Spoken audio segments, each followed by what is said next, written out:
गोहद में युवती का हुआ अपहरण 29 जुलाई 2024 दोपहर 2:30 बजे के लगभग हुआ। घर में बंधक बनाकर युवती से किया दुष्कर्म।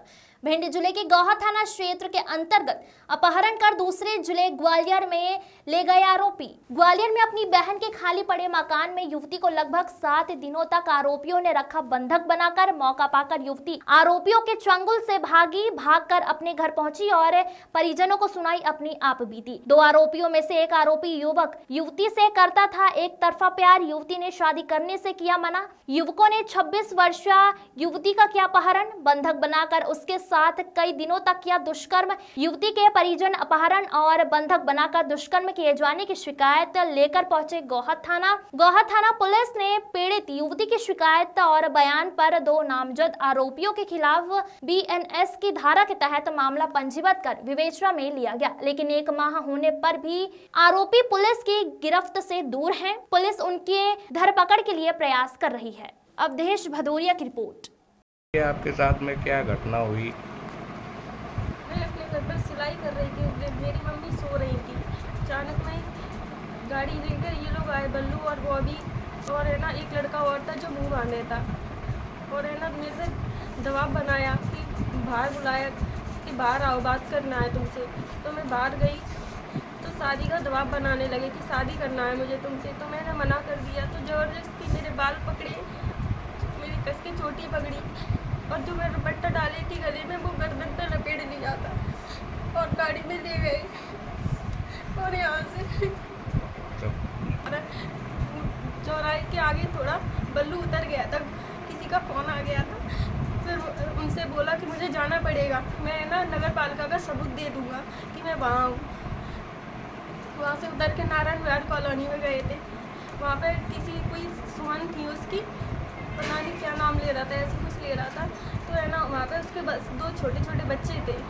वहाँ पे है ना मुझे बिठा दिया और बॉबी भी छोड़ के आ गया था। केवल एक वो लड़का था मुँह बांध के, वो भी है ना बस गली में उधर उधर घूम रहा था। उसने भी धमकी दी थी कि है ना अगर तूने मतलब भागने की कोशिश की, अगर किसी ने को बताने की कोशिश की तो हम तुझे और तेरे घर वालों को जान से मार देंगे।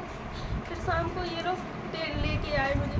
तो आपकी उनसे पहले से कोई जान पहचान थी? हाँ, पापा का दोस्त था, बस वो आता रहता था कभी कभार। तो आपसे कैसे पहचान बन गई? पापा का दोस्त था तो पापा तक सीमित रहना चाहिए था। हम तो भैया बोलते थे। उनकी लड़की वगैरह हमारी दोस्त सहेलियाँ थी, उन्हीं के जरिए मतलब बन गई थी सहेली। तो अब आप क्या चाहती हैं? मैं तो थाने में भी आ गई, वही लोग लेके गए थे, वहाँ उनकी फैमिली बैठी थी। मैंने फैमिली से बोला मेरे पापा को कॉल करवा दो, किसी ने कॉल भी नहीं किया मेरे पापा को। और वहाँ पे जो TI वगैरह साहब थे, किसी ने कुछ सुना ही नहीं, किसी ने कुछ पूछा ही नहीं, और जान से मारने की धमकी दे रहे थे जो लोग पास में थे वहाँ पे भी, कि अगर तुमने कुछ बोला हमारे लोगों के लिए तो हम तुम्हारे माँ बाप को भाइयों को मरवा देंगे। जान से मारने की धमकी हाँ। कौन दे रहा था? उनकी फैमिली ने दी थी, माँ वगैरह बैठी थी। क्या नाम था उनका? मुबीना। वो आपको जान से मारने की धमकी दे रहे हाँ, जान से मारने की धमकी दी थी। ठीक है, क्या नाम है आपका? गुलाब साहब, उसका नाम बताइए। क्या नाम है? गुलाब साहब। अभी इस लड़की का क्या मामला है? इस लड़की का मामला ये है सर कि ये इसको परेशान कर रहा था और हमारे घर में हमारे पापा को और हमको मारने की धमकी। हाँ बताइए। हाँ, ये लड़की मेरी बहन है और आरोपी बल्लू इसको जान से मारने की धमकी दे रहा था। मेरे पापा को और मुझे भी और मेरे भाई को भी जान से मारने की धमकी दे रहा था। इसी के चलते जो इसको अगवा करके घर से ले गया। फिर हम इसकी शिकायत करने जब थाने गए तो थाने में भी किसी ने हमारी बात नहीं सुनी, ना हमारा आवेदन लिया, ना हमारी कोई FIR करी, और उल्टा हमसे ये कहने लगे कि लड़की 1 घंटे में आने वाली है। फिर हम वहाँ तकरीबन 2 बजे से लेकर 5 या 6 बजे तक रहे थाने में। फिर हम अपने घर आ गए। उसके बाद कुछ लोगों ने बताया, हमें तो दूसरे तीसरे दिन मालूम चली कि ये लड़की थाने में भी पहुंची थी। तो ये थाने में जब पहुंची तो फिर भी हमें कोई सूचना नहीं दी गई कि ये लड़की थाने में आई है। फिर ये लड़की को अपने साथ लेकर फिर कहीं अज्ञात स्थान पर चला गया। हमें इस बारे में कोई जानकारी नहीं है कि कहाँ गया कहाँ नहीं गया। उसके बाद भी फिर ये लड़की जैसे तैसे वहाँ से छूट छाट के वापस आई। उसके बाद हम इसको घर लेके आए, फिर FIR के लिए लेके गए, तब भी हमारी कोई सुनवाई नहीं हो रही थी। कितने दिन तक अगवा रही थी? 29 तारीख से 5 तारीख कम से तक। कम बताओ। 6-7 दिन बाद ये घर आ पाई है। फिर घर आके इसने ऐसी सबरी अपनी कहानी बताई कि ऐसा परेशान किया मेरे साथ, उल्टा सीधा भी किया।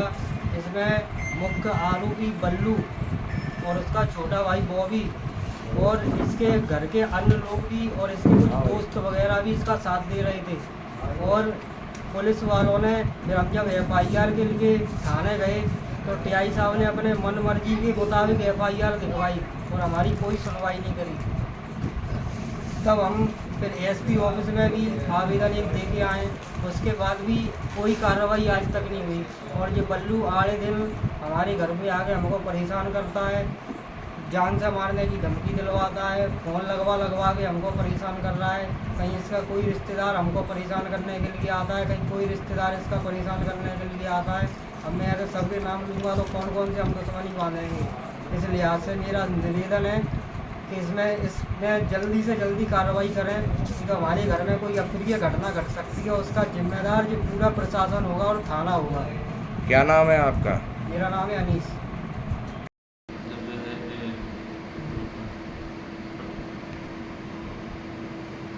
दिनांक 8 तारीख की बात है, 8 अगस्त की। तो दिन जो है एक युवती जो है अपने पिता के साथ आके थाने पर रिपोर्ट करती है कि जो है उसके साथ जो है शादी का प्रलोभन देकर के अगवा किया गया 2 आरोपियों के द्वारा, और एक आरोपी ने शादी के इरादे से उसको जो है अपहरण करके एक घर में रखा। उसके बाद जो होता है उसके साथ जो है गलत काम किया। इस संबंध में तुरंत जो है थाना गोहद ने जो है इस पर अपराध पंजीबद्ध कर विवेचना में लिया, और विवेचना के दौरान जो होता है इसमें दोनों आरोपी का अपराध पंजीबद्ध किया गया, और जो है विवेचना में दोनों को जल्दी से जल्दी गिरफ्तारी का प्रयास करता है। लड़की का अपहरण कर लिया गया तो लड़की वहाँ से छूटी कैसे? लड़की का अपहरण करने के बाद उसका गलत काम किया गया था। जब वो बोल करके मोहल्ले निकल गया, उसी के बाद जो है लड़की ने अपने प्रयास से यहाँ पे घर से बाहर निकली और आगे थाना पर रिपोर्ट करी। पुलिस द्वारा अभी